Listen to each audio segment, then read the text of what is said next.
Bienvenidos a Milenio Mercados en Perspectiva, aquí como todas las semanas con ustedes y con Juan Musi. Juan, muchas gracias. ¿Cómo estás? Qué gusto, Manolo. Y su servidor Manuel Somoza para platicar de temas económico-financieros en México y en el mundo. Casi siempre empezamos platicando de México y vale la pena comentar que hubo dos eventos importantes, los más relevantes en la semana. Uno fue el anuncio de la inflación del mes de enero y otro fue la reunión de política monetaria que tiene casi una vez al mes Banco de México, donde se anuncia qué es lo que van a hacer con las tasas de interés. En relación a la inflación, sorprendió un dato que fue a todas luces magnífico. En enero el incremento de los precios fue de 0.09%. No veíamos un dato así desde hacía muchos años. Y esto hizo que la inflación acumulada últimos 12 meses cayera de 4.83, que cerró en diciembre del 18, a niveles de 4.37 a este mes de enero. Es muy buena noticia. Marca tendencia, no me atrevo a decirlo, faltan 11 meses.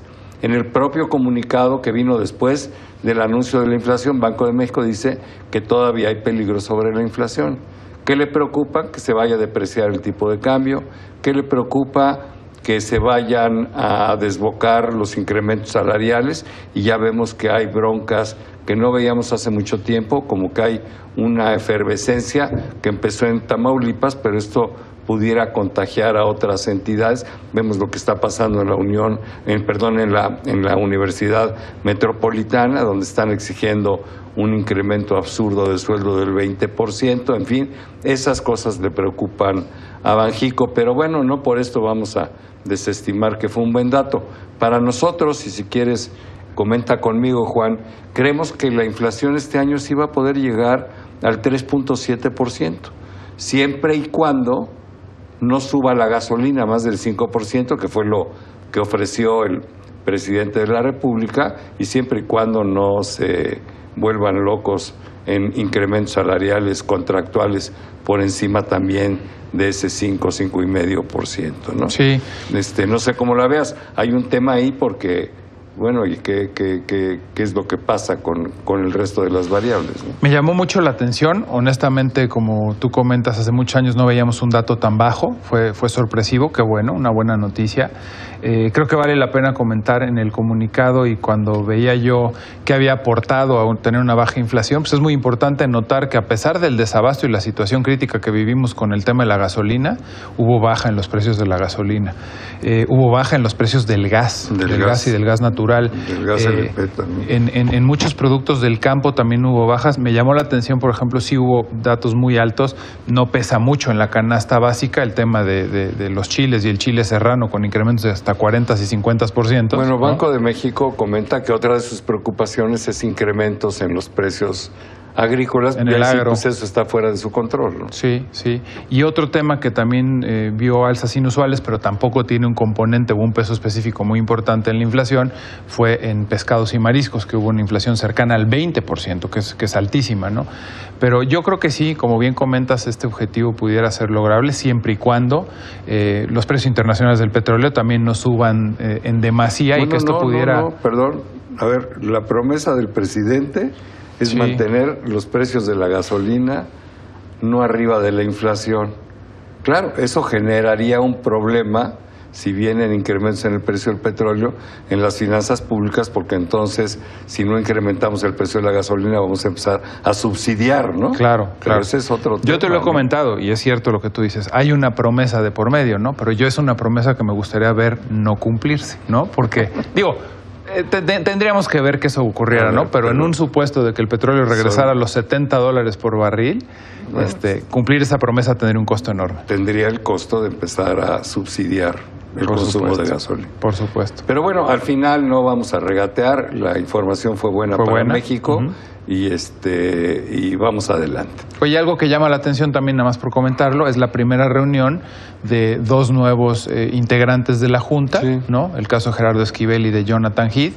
Y bueno, pues son dos nuevos asientos. Lo que se sabe es que por unanimidad, es decir, todo mundo estuvo de acuerdo, sí, en mantener la tasa en 8.25. Sí, yo creo que estaba muy claro que no deberían de haber hecho otra cosa y salió conforme a lo esperado. Oye, y ayudó la FED, ¿no? También, que no había hecho nada. Bueno, claro, evidentemente la FED había dejado todo tranquilo en su reunión pasada. Y hablando de la FED, vamos a pasar a Estados Unidos, donde la economía norteamericana sigue creciendo en forma más que razonable, muy bien.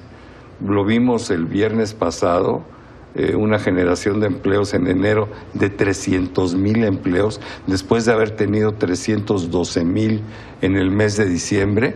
Bueno, pues eso quiere decir que es una economía que va por el buen camino. Quizá no llegue este año a un crecimiento del 2.93%, como creo que va a ser donde va a terminar la cifra oficial, pero sí creemos que pudiera terminar este año en un 2.5%, que sigue siendo buenísimo, magnífico para una economía ya lo quisiéramos tan acá, grandota de ese tamaño. Tiene sus problemas de economía norteamericana, bueno, pues evidentemente que tiene algunos, sin embargo, en términos generales, pues es la economía más importante del mundo, con un crecimiento bastante razonable. O sea que ahí no hay mucho que comentar. Pero, ¿por qué no nos platicas de lo que hemos estado leyendo que pasa en Europa, ¿no? Ahí sí, como que hay más preocupaciones y los datos que estamos recibiendo, pues no dicen que la economía va creciendo. Sale Alemania con malos datos en producción y consumo, sí, en fin, ahí tenemos preocupaciones. Sí, la constante en Europa ha sido pues una reducción en la expectativa de crecimiento que viene desde que el Fondo Monetario Internacional salió, me parece ya hace como 3-4 semanas, reduciendo las expectativas, pero prácticamente en todo el mundo. En el caso de Europa ha estado muy marcado, como tú ya comentas, por Alemania. Alemania ha sido una decepción constante. No hay que olvidar que Alemania, por ejemplo, el año pasado el DAX, el índice alemán, también tuvo un desempeño terrible, cerca del menos 20%.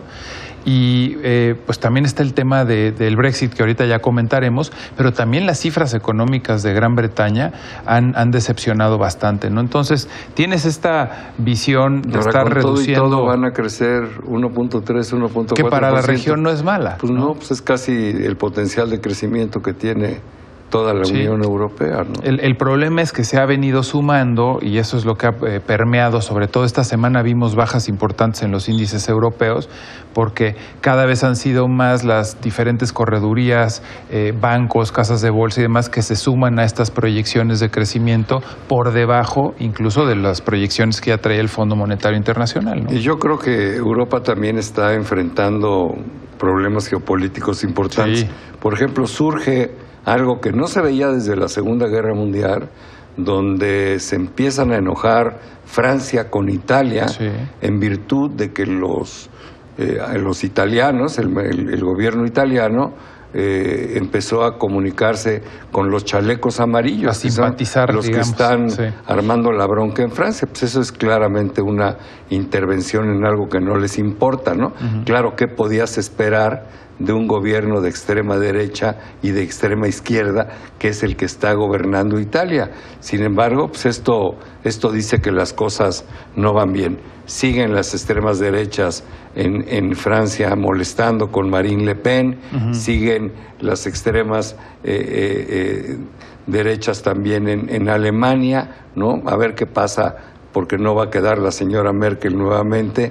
En fin, los temas geopolíticos creo que sí están poniendo en duda ese liderazgo que tenía Europa, que se había agrupado alrededor de la señora Merkel, y ahora que no está, como que se quedan sin cabeza, ¿no? Sí, porque el siguiente es Francia, la siguiente economía, y Macron, aunque ha recuperado parte de lo perdido en cuanto a su popularidad, bueno, pues sigue muy por debajo. La última cifra que vi creo que era 36%, ¿no? Había llegado como al 26%.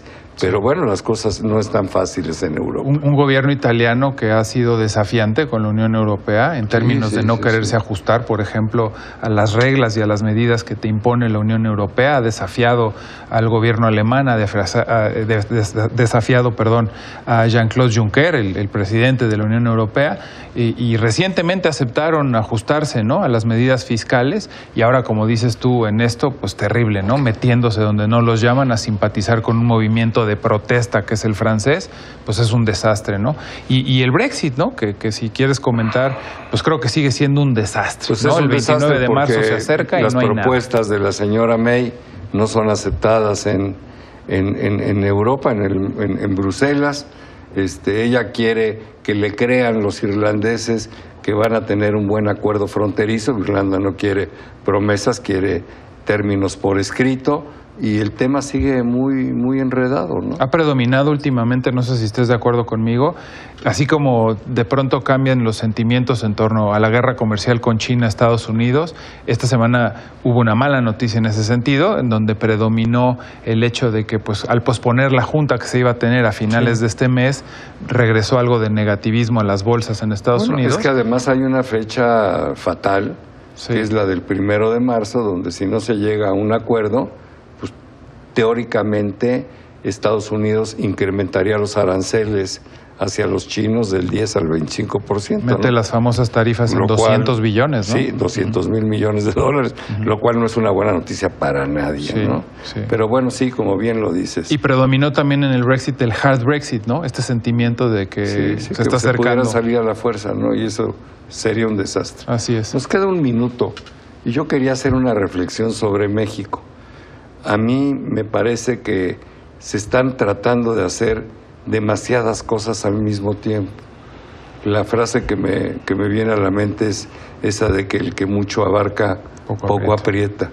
Y yo sé que hay prisa por cambiar al país, pero el cambio tiene que ser planeado, tiene que ser inteligente, tiene que ser madurado, tiene que haber una estrategia, tiene que haber rumbo, tiene que haber liderazgo, tiene que haber todo un equipo de gentes que lo acompañe.